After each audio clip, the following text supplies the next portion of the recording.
안녕하세요. 정보가 세상을 바꾼다의 인포뱅크입니다. 이번에 전해드릴 내용은 현대차 러시아 공장 매각으로 아빌론 홀딩 인수 확정에 대해서 한번 알아보도록 하겠습니다. 여러분의 구독, 좋아요, 그리고 필요하시면 알람 설정도 부탁드리겠습니다. 지금 현대차가 러시아 공장에 대해서 매각으로 지금 방향을 정했다라는 것입니다. 특히 인수사는 현지 딜러인 아빌론 홀딩, 이 회사의 자회사인 AGR. AGR과 같은 경우는 지금 폭스바겐 러시아 공장을 인수하면서 만들어진 회사인데, 여기에 같이 인수를 하면서 시너지를 내겠다라고 지금 얘기를 하고 있죠. 지금 임대도 고려를 했지만, 임대해서 조금 더 만들고 이러한 것들을 고려했지만 현지 사정을 고려해서 매각으로 방향을 정했습니다. 실질적으로 많은 회사들이 러시아를 떠났는데, 이제 궁금한 점은 이거죠. 이 매각을 하고 러시아 사태가 끝나고 난 다음에 어떠한 방식으로 이 공장을 운영을 하게 될까, 아니면 완전히 손을 털고 나갈까라는 그런 측면이 조금 남았다라는 거죠. 결국 지금 현대차와 같은 경우는 러시아 시장을 장기적으로는 포기할 수 없다. 그래서 결국 다시 들어가야 되는데, 그 들어갈 때 이 공장을 다시 매개체로 들어갈 수 있느냐 없느냐, 이것까지 한번 더 고려를 해야 되는 입장에서 이 아빌론 홀딩에 매각을 했다라는 그런 말이 나오고 있는 상황이죠. 자, 그래서 이번에 알아볼 내용은 현대차 러시아 공장 매각으로 아빌론 홀딩 인수 확정입니다. 지금 매각으로 결정한 현대차 러시아 공장을 보면 현지 업계 13일날 이렇게 말이 나왔습니다. 최근 현대차의 러시아 생산 공장이 매각으로 방향을 틀었다. 인수자는 아빌론 홀딩의 자회사인 AGR이다. 그러면 아빌론 홀딩이라는 회사가 어떤 회사인지 조금 더 알아볼게요. 아빌론 홀딩이라는 회사는 현대차의 아이오닉5 그리고 솔라리스, 국내명은 액센트인데 지금 단종이 된 상황이죠. 솔라리스, 그리고 중국 전략형인 MPV인 쿠스토이의 병행 수입을 맡는 곳입니다. 결국 중국에서 지금 자동차들이 가고 있는데, 이 아빌론 홀딩이 수입을 해서 판매를 하고 이러한 병행 수입을 하는 업체에 줬다. 결국 장기적인 관점을 생각을 했다라고 볼 수가 있죠. 그리고 병행 수입과 같은 경우는 러시아 우크라이나 전쟁 발발 이후 현대차가 유일하게 유통할 수 있는 방법인데, 이 아빌론 홀딩스의 인수가 됐다라는 것은 더 큰 의의가 있다라는 것이죠.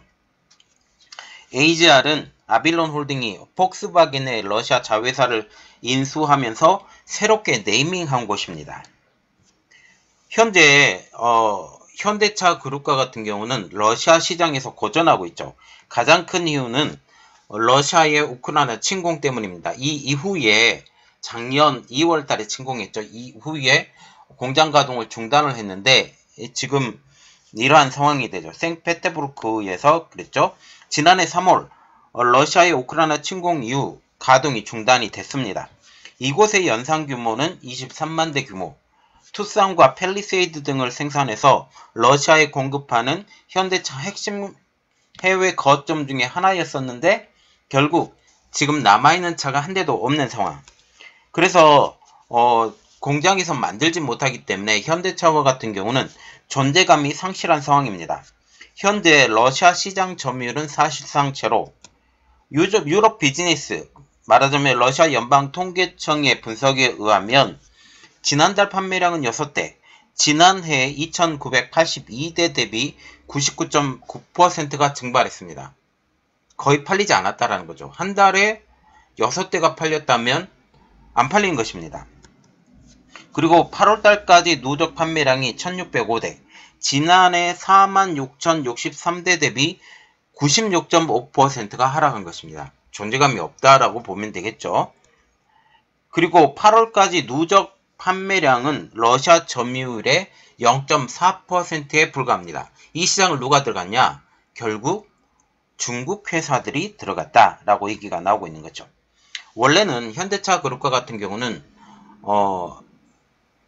보유를 하려고 생각을 했고 중간에 판매를 하려고 했었지만, 카자흐스탄 기업에 지금 러시아의 반대로 나오지 못한 상황입니다. 그래서 결국 러시아 기업에 판매를 할 수밖에 없는 상황이죠. 생페테르부르크 공장에서 소량이라도 생산을 재개하려고 했다. 그런데 이때부터 공급업체의 선정 난항, 그리고 현지 생산에 따른 2차 제재 이슈, 세계적으로 중국에서 러시아에서 생산하는 것 자체가 표적이 될 수 있다라는 거죠. 그래서 결국 글로벌 평판 하락에 대한 우려가 있었기 때문에 결국 러시아 공장의 매각, 가동도 못하고 매각을 하고 있는 상황이라고 말을 하고 있습니다. 여기에 부품 공장들도 들어가 있는데 아직 그 이야기까지는 나오지 않은 상황이죠. 또한 지난해 나우카, 러시아 블라디보스토크 옆에 있는 나우카 항을 통한 새로운 물류체인 구축도 실패합니다. 한국에서라도 좀 가지고 가서 하려고 했는데 이것도 실패했죠. 그러면 아발론이란 회사로 선정한 배경을 보면 매각협상 대상자로는 현지 위탁생산업체인 아부토토르와 같은 경우는 지금 현재 중국 업체들의 OEM 방식의 생산을 하고 있는 회사입니다. 결국 지금 현재는 중국 회사에 속해 있다라는 그런 생각이 들게 되는 거죠. 또한 중국 지리차도 이 공장을 노리고 있었습니다. 그런데 지금 중국과 관련된 기업들에 대해서는 아예 손도 보지 않고 아빌론을 선정했다라는 그런 측면이 있죠. 또한 아빌론과 같은 경우는 직접 현대차 공장을 방문해서 적극적인 공세를 취했고 이 많은 부분에서 구체적인 구매 조건, 매입 가격 이것까지 제시했다라는 것입니다. 결국 우리가 생각을 할 수 있는 것은 이 매입을 하면서 러시아 우크라이나 전쟁이 끝난 그 이후까지 생각을 한 고려를 한 매각이라고 볼 수 있다라는 사실이죠. 그러면 인수 방법도 중요하겠죠. 업계에서는 폭스바겐과 동일한 절차를 밟을 것으로 예측을 하고 있고, 폭스바겐은 현대차와 앞서서 올해 초 아빌론 계열사인 아트파이낸스의 인수 계약을 체결했습니다. 현지 핵심 생산시설인 칼루가 공장과 부품 서비스 사업부, 스카니아 금융지원사 이전을 추진을 했죠. 지난 5월에 러시아 정부의 최종 승인을 받아서 사업 철수를 했습니다. 지분 매각을 통해 1억 3,500만 달러를 회수했다라고 지금 얘기를 하고 있죠. 다른 글로벌 기업 업체들도 러시아 사업을 철수했는데, 메르세데스 벤츠는 지난 4월 공장을 포함한 러시아 사업부 현지 투자사인 아부토톰에 이 매각을 했습니다. 그리고 르노는 보유 중이던 아부토바즈 지분 68%를 정리했는데 단돈 우리나라 돈으로 한 20원 정도에 매각을 했죠. 그래서 지금 현대차가 얼마의 가격으로 매각을 하느냐, 그리고 되사올 수 있는 조건까지 걸었느냐, 이러한 조건들이 우리가 좀 더 봐야 되는 상황이죠. 결국 러시아 입장에서는 현대차가 떠나지 않기를 바라고 있고, 이 전쟁 이후를 또 대비를 해야 되기 때문에 이러한 것까지 우리가 생각을 해봐야 된다는 거죠. 그 대표적인 회사가 바로 르노라는 회사인데, 이러한 방식을 좀 따르지 않을까, 많이 받지는 못할 것 같다라는 그런 생각이 좀 듭니다. 자, 지금 현대차가 러시아 공장을 운영하지 못하면서 문제가 생긴 게 딱 하나가 있죠. 고정 인건비가 너무 많이 들어갔습니다. 고정 인건비라는 것은 이 회사가 숨만 쉬어도 거기에 관리하는 사람들이 필요하게 되고, 공장이 썩지 않게 만들게 하기 위해서 이 인건비들이 필요한데, 이 인건비들을 어떻게라도 좀 손해를 보지 않고 공장을 가동할 수 있게끔 서로 도와야 된다는 사실이죠. 그리고 이번에 아빌론 회사에 인수를 하게 된 가장 큰 배경으로는 저는 개인적으로 생각하는 게, 중국 업체와 관련이 없는 회사들과의 협업, 이것이 현대차로는 가장 시급한 문제였을 것이다 라고 그렇게 생각을 하고 있습니다.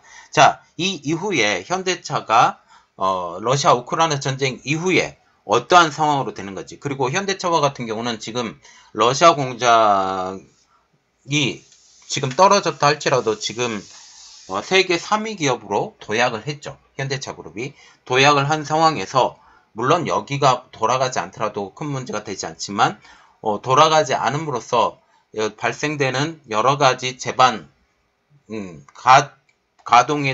불가동에 따른 인건비 부담이 상당했고 손해가 막심했다라는 사실이죠. 이러한 것들을 어떻게 할 것이냐, 그리고 여기서 어떠한 차들이 만들어지고 러시아는 어떻게 생각을 할 것이냐, 아니면 효율을 선택을 해서 이 아빌론이 어떻게 할 것이냐, 이 부분에 대해서 우리가 지켜봐야 된다는 사실이죠. 지금 우크라이나 전쟁은 올해 안에 끝나기는 지금 힘들 것이다 라는 그런 말이 나오고 있습니다. 그러면 결국 내년까지 넘어가고 내년에 대선을 준비하고 있는 바이든 행정부의 위협이 되기도 하지만 이 현재 다음 대통령이 트럼프가 되든 바이든이 되든 이것은 계속 지원을 할 것이고, 그러면 유럽의 지원들이 더 많이 들어가야 되고 이제 유럽의 부담이 더 많아질 것처럼 지금 얘기가 나오고 있으면서 유럽도 빨리 끝내고 싶어하는 마음, 그리고 이러한 마음 때문에 우크라이나가 더욱더 빠르게 크림반도도 점령하려고 하고 있는 이러한 방법들이 있습니다. 자, 어떻게 되는지 한번 같이 지켜보도록 하겠습니다. 이번 내용은 여기까지 하겠고요. 저희 내용이 여러분들에게 도움이 됐다고 생각을 하시면 구독, 좋아요, 그리고 필요하시면 알람 설정까지 부탁드리겠습니다. 감사합니다.